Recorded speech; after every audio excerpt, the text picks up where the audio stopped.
Alright, boys, girls, what I'm going to do is I'm going to teach you how to draw the famous painting by Salvador Dali. And so if you follow along with me step by step, we're going to create an image of melting clocks, which I think is going to be pretty awesome. And so if I go too fast, you can always pause the video or stop it. And just like I said, just try to follow with me step by step. I'm going to use a black crayon. This way I don't have to worry about erasing my mistakes. And if you do make a mistake, I think it's going to make it even more of that dreamscape, because in dreams things do look real, but things also look distorted too. So if it's not perfect, I think it also adds to that element of dreamscape. So to start our drawing, what I'm going to do is I'm going to make the melting clock we're going to make one melting over a cube, and then I'm going to teach you guys how to make a little tree with a limb and another melting clock that's hanging over it.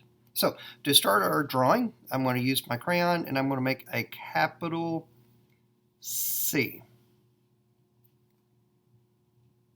Next, at the bottom of the C, I'm going to come and make the letter J. So I'm going to curve down, curve back up to make the letter J. Now the top of the C is a little short. So what we need to do is we need to make it long enough where it's above the hook of the J. So if I sort of come up, and we'll just come, and then it curves. So I made that line where it connects. And then we're going to connect these two all the way down to where the J is. Now what we're going to do is we're going to make a line that goes all the way around what we just drew. So I'm going to start here. And I'm trying not to let this line touch the line we just drew. There we go. And so basically that is the rim of the clock. Now let's think about what is on a clock. They call that a face, the face of a clock. So first I'm going to start with the dot in the center. And from there, we're going to have two hands. Clocks have hands. The short hand points to the hour. And so I'm just going to make a line that's going to represent the short hand. And in Salvador Dali's painting, the hands have a little arrow or a triangle at the end. Makes it look like an arrow, so it's pointing to what number the hour is. The other hand is longer. So the short hand points to the hour, the long hand points to the minutes. And you can make this pointing any direction you want. So I'm just going to make mine sort of point down. And it's going to be a little bit longer than the other one. And I put that triangle at the end. Okay. Another thing that's on clocks, the analog clocks, are numbers. So we have hands, and we also have the numbers to tell us what hour and the minutes. And so usually at the bottom, it's going to be the 6 o'clock. And then 3 is going to be sort of on the center on the right side. And then number 9, and I'm going to make my number 9 look like it's melting. It looks like a G. And number 12 is the number that usually is at the top. Now you can add other numbers, and you could even make them sort of melting off and floating off into space. Another thing that we need to make on some clocks and watches, it has this little knob. So if you look at my watch, I'm talking about that little knob at the end, and I use that to wind it. So all you have to do is just make a little oval or a half of an oval, and it makes that part of that watch. And if you want to draw the little lines on it, it sort of helps you to grip it as you turn it. Now we're making this clock melty, but what is it melting on? And so what we're going to do is make a three-dimensional cube. To do that, I'm going to start here where we, at the bottom of the original C that we drew, and I'm going to make a diagonal line that goes right off the edge of the page. Now I'm going to pick that up on the other side of the clock. So I'm going to pick it up, and I'm just going to come up just a little bit. And so it basically makes that diagonal line so it looks like it's folded over the cube. So to make the cube, a cube has 6 sides, but we're only going to draw 2. So from this diagonal line, I'm just going to come straight down. It's a vertical line that comes straight down, and that is the side of our cube. And then I'm going to come and make this horizontal. But I'm not going to draw the whole horizontal yet. I'm not going to go all the way across just yet, because here is where we're going to put that tree, a little tiny tree with a limb with the clock hanging off of it. So what I'm going to do is I'm going to start off at the bottom of the tree, and in the original painting it sort of looks like a foot. And it sort of makes me think too, you know, in dreams, strange things can happen. So what if this tree, the roots are the feet of the tree, and it actually uses those roots to walk around? Wouldn't it be cool if trees could walk around? So to make the height of the tree, and it didn't have to be perfect either. I made it not exactly a perfect vertical line, but I did a line that went up. And if you want to make sort of an oval or a rectangle at the top, it sort of shows that the tree has been either chopped, you know, the top part has been chopped off, or maybe it has fallen off if it's a really, really old or sort of semi-rotten tree. So now what we're going to do is we're going to make the limbs. I'm going to start again from the bottom, and I'm going to sort of come up, and then we're going to sort of make the limb come out. But I can't finish the limb, not just yet, because we're going to make it the clock, and then we'll end up finishing it.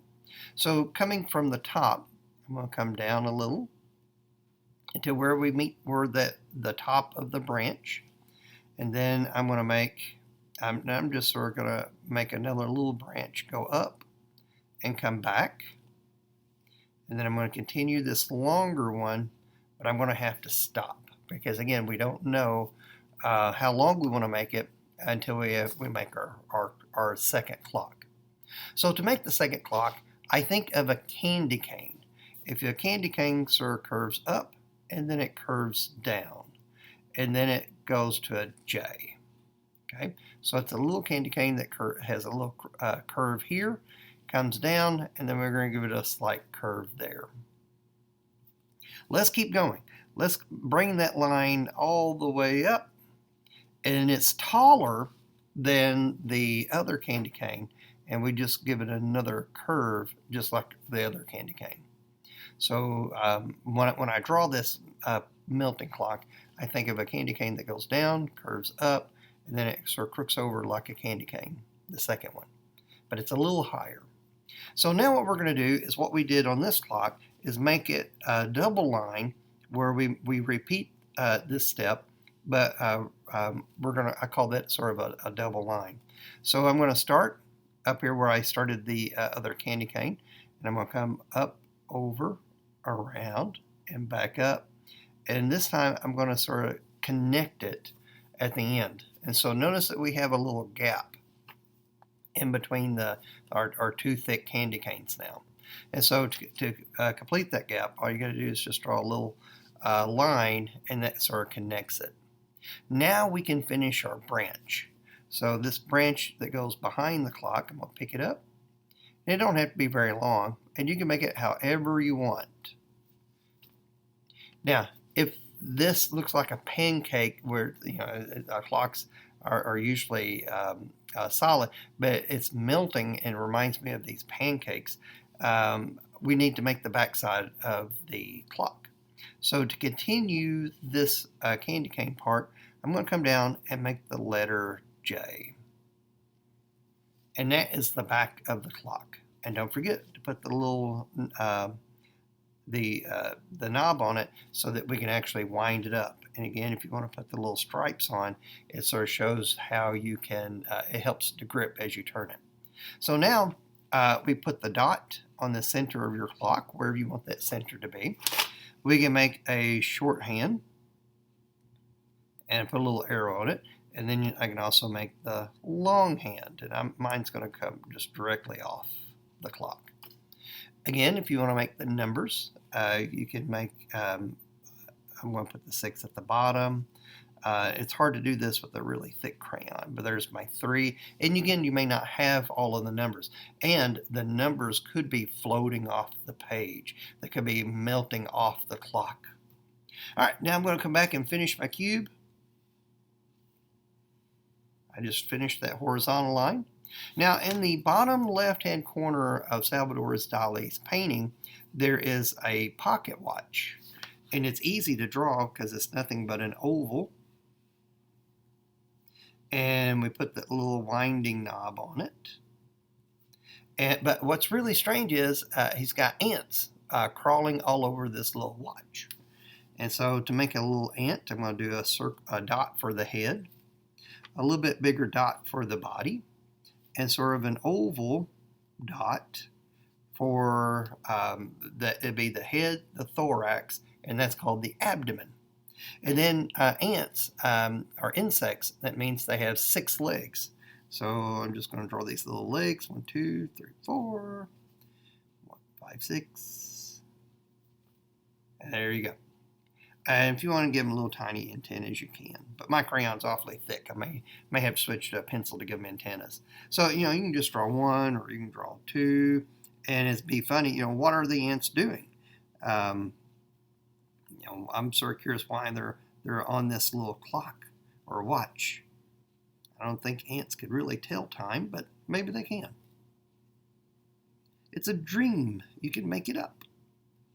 And I'm going to add more ants there. So what I'm going to do now is I'm going to turn this over to you, and you can make the rest of your dreamscape however you want. So you might make mountains in the background, but the mountains may have ice cream on top instead of snow. You might have keys floating in the background for clouds, or your clouds might be other shapes or ideas. You might draw yourself sleeping and sort of going off and melting into dreamland, like Salvador Dali drew his portrait sort of melting away as he's falling asleep. You might make up animals or creatures. Salvador Dali made these elephants with really, really long stick legs. Or what if you made a dog, but it had a cat's tail? Or, what if you could start merging different things and come up with these make-believe animals or creatures that may only happen or occur in dreams. So I'm going to sort of draw mine. You can sort of watch if you want. But you do not have to make your drawing like my drawing. I'd really rather you draw your ideas and dreams and come up with these awesome, realistic drawings that can only happen in dreams. So to help celebrate Daylight Savings Time, where we are adding an extra hour this weekend, and we're focusing on an artist who was well known for making clocks that are melty, painted pictures of melted clocks, Salvador Dali. So just have fun with this drawing, be creative, be imaginative, and add lots of color to your drawing.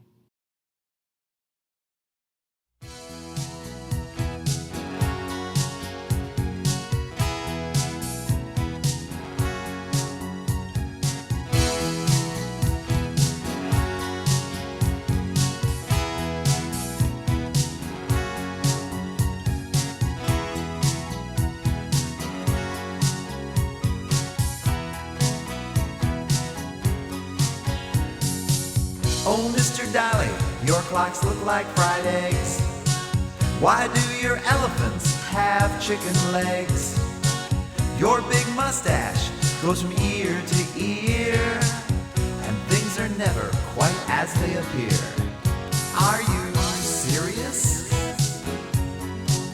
I'm just curious. Are you serious? I'm just curious. Things look different, or is it just me? Your little world is really something to see. I don't understand, but I'll get by. I know I like it, I just don't know why. Are you serious? I'm just curious.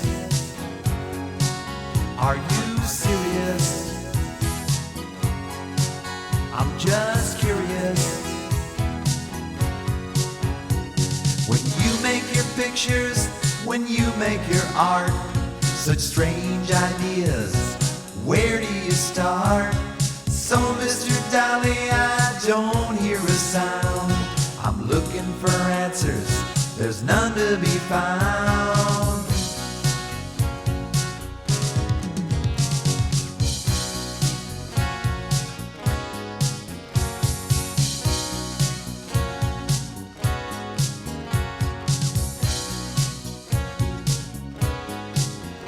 Are you serious? I'm just curious. Are you serious? I'm just curious. Are you serious? I'm just curious. Are you serious? I'm just curious.